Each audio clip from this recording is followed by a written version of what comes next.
Hello, I'm Simon Whistler, you're watching the Today I Found Our YouTube channel, and in the video today we're answering a viewer question. Natalie R asks, does ear candling really remove earwax, or is this just a myth?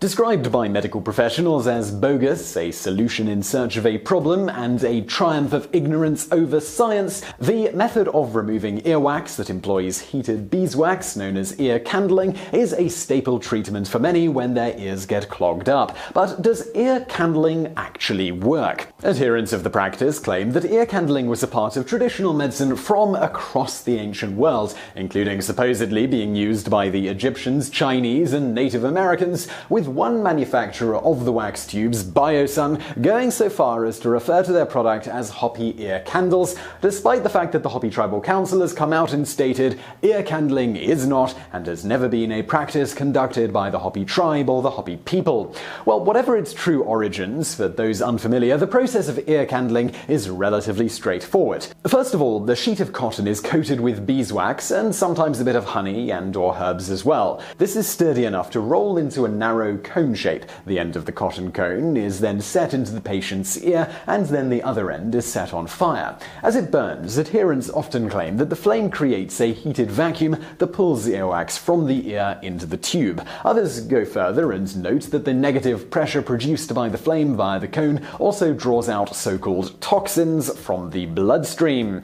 After about 15 minutes, the flame is doused and the cone is removed. To view the result, a stick is shoved through the cone, which pushes out ash and a fair amount of melted wax that is darker than the original beeswax and generally claimed to be a mixture of earwax, beeswax, and ash from the cotton. So let's get back to our original question of, well, does this actually work? To begin with, Dr. Lisa M.L. Dreyer notes that ear candles don't actually create any real suction, and that since wax is sticky, the negative pressure needed to pull wax from the canal would have to be so powerful that it would rupture the eardrum. Travis Berry, Director of Marketing and Sales at Wally's Natural Products, a maker of ear candles, actually concurs with this assessment, noting that the earwax removal does not happen while one is being treated with an ear candle, but he claims it happens afterwards. To quote him, "The smoke particles seem to bond with earwax particles and allow them to fall out as flakes. They fall out naturally while you're sleeping, showering, driving to work. Your body does this anyway. Ear candles merely aid the body in removing excess earwax."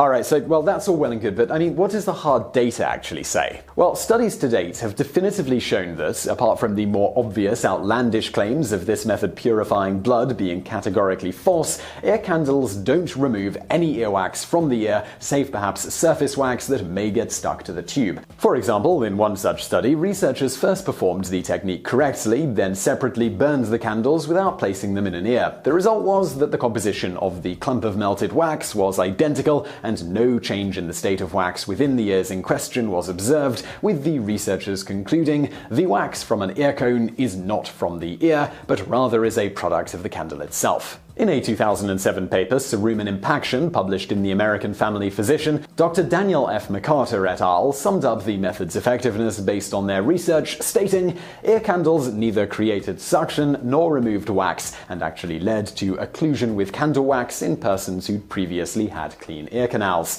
Primary care physicians may see complications from ear candling, including candle wax occlusion, local burns, and tympanic membrane perforation." In another 2007 paper, Ear Candling Should General Practitioners Recommend It, published in the Canadian Family Physician Medical Journal, the researchers concluded, "Ear candling appears to be popular and is heavily advertised with claims that could seem scientific to lay people. However, its claimed mechanism of action has not been verified, no positive clinical effect has been reliably recorded, and it is associated with considerable risk. No evidence suggests that ear candling is an effective treatment for any condition. On this basis, we believe it can do more harm than good, and we recommend that GPs discourage its use." As these researchers just noted, more than just ineffective, ear candling can be dangerous due to the flame burning so closely to the patient and the heat of the dripping wax. As a result, facial burns as well as other injuries, particularly from burning wax inside the ear canal, are occasionally noted, though as far as we could find, no widespread study has definitively reported what the injury rates are for ear candling. But as an example of the type of injury sometimes incurred, in the aforementioned 2007 study, it was was noted that in one case the practitioner accidentally allowed a significant amount of hot wax to enter the ear canal of the individual that she was performing the method on.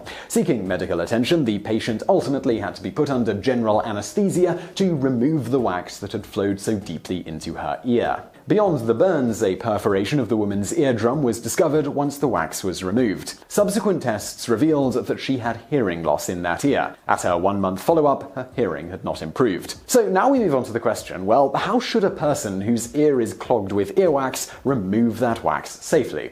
First of all, do not use Q-tips. Physicians and even the makers of the product have advised, and been completely ignored for decades, that Q-tips, like other long, thin objects, can easily puncture an eardrum. Beyond this, regular use of Q-tips while doing a decent job of cleaning the surface of the ear canal has a tendency to result in a buildup of wax deep in the ear from the Q-tips pushing some of the wax further in.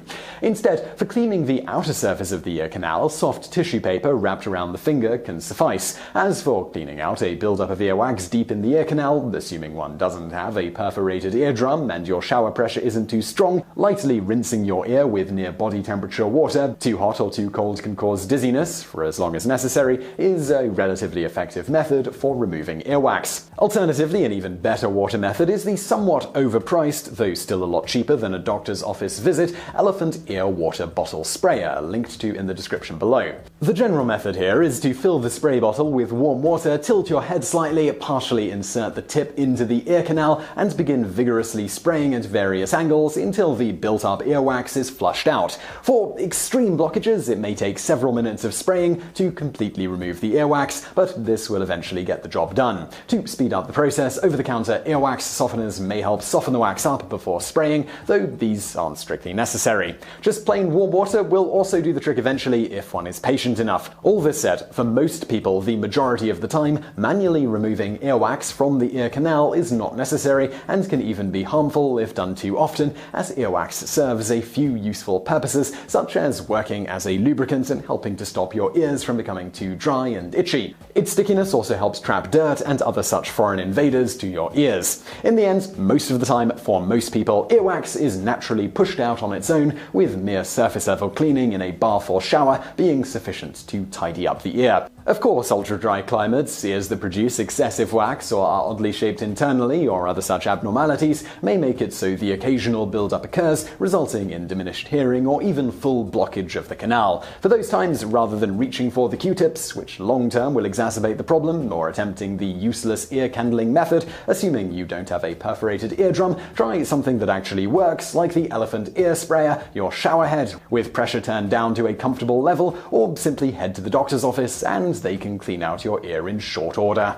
So I really hope you enjoyed that video. If you did, please do hit that thumbs up button below, and don't forget to subscribe for brand new videos just like this every day of the week. I'd also like to take this moment to thank our patrons on Patreon. If you're interested in helping us out with a small, totally voluntary monthly contribution, please do consider heading over to patreon.com/today I found out for more information there. We've got loads of great perks lined up for those who support. So go there, check it out, and as always, thank you for watching.